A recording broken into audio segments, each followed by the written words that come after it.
has always been one of the top defensive fronts that we've seen.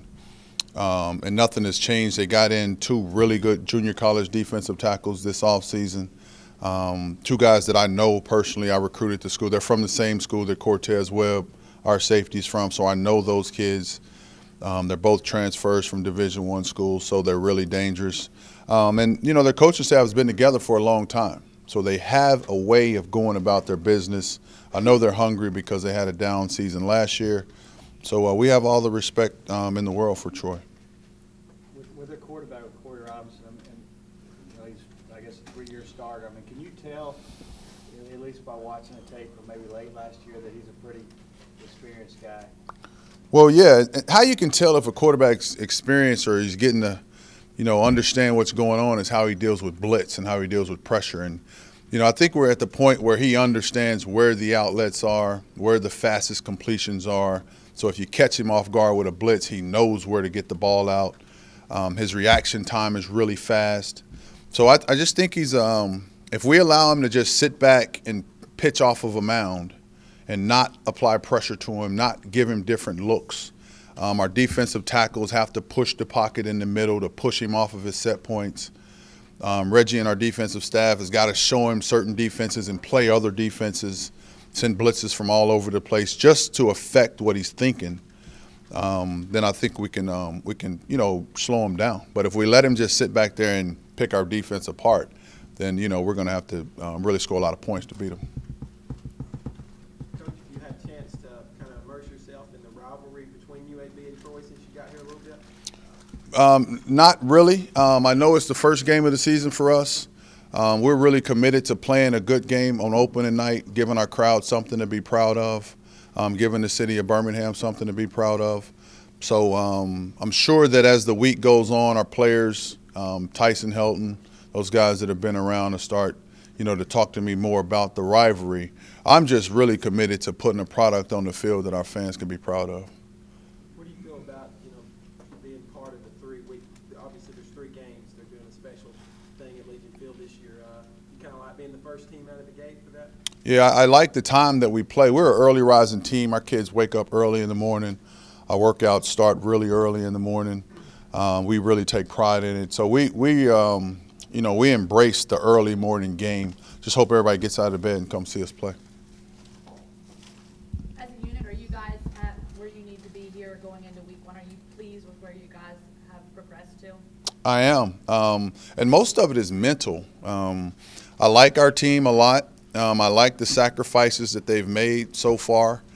We still have a lot of work to do this week to our final preparation, you know, going into game week. We're one of those crews that believe that the hay's never in the barn. We'll have a walkthrough, you know, at 6:45 in the morning on Saturday morning.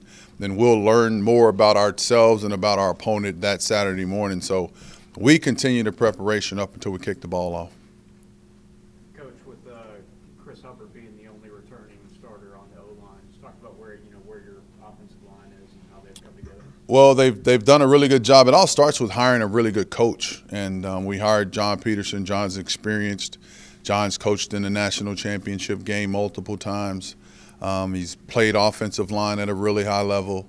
He does a good job of getting those guys to appreciate playing offensive line. And I don't have any, you know, everyone wants to talk about that because we lost our offensive line outside of Chris. We lost a lot of our defensive backs.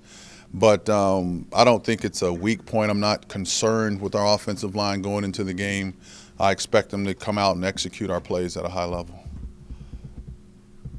What did Jake Gaines do in his camp to go from, you know, true freshman to be a guy listed as a you know, number 1 at safety? I mean, what has he done? What impressed you about him during his camp? Well, the first thing he did was he was here. I think every spring practice, he was here in the meetings. So he had an advantage coming in.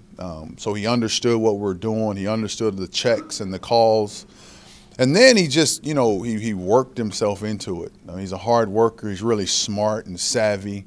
He was able to make checks when the offense flips formations. He can go from one coverage to the other coverage. And that's what you need is your free safety. We call them open safeties. A guy that's almost a quarterback of the defense. And we still, I mean, Cortez Webb is he's going to play just as much as Jake. And Cortez, you know, we really like Cortez a lot. But what he did was just came in with a certain demeanor, certain work ethic, and learned the system and went out and executed the system at a really high level. How about Marvin Burdett during his camp? It seems like, I mean, you weren't here before to see him, but I mean, it seems like he's been more vocal than ever in this camp. And is he a guy that you sort of needed that out of to sort of be, you know, not only a leader with the way he plays, but kind of the vocal leader too? Well, yeah. You know, it's always good when you're top player, when you're middle linebacker, you're veteran, the guy that most people look up to, not only as a vocal leader, but he actually works as hard as everybody else. And that's what Marvin brings to us. He's a competitor. He plays really hard every snap of the practice session and in the off season. And I just think that, you know, when you become a senior, man, that, you know, the clock's ticking and you don't have many snaps left. And you try to maximize every opportunity that you can to make sure your senior year you get to go out as a success. And I think that's where we are with not only Marvin, but a lot of our seniors on our team right now.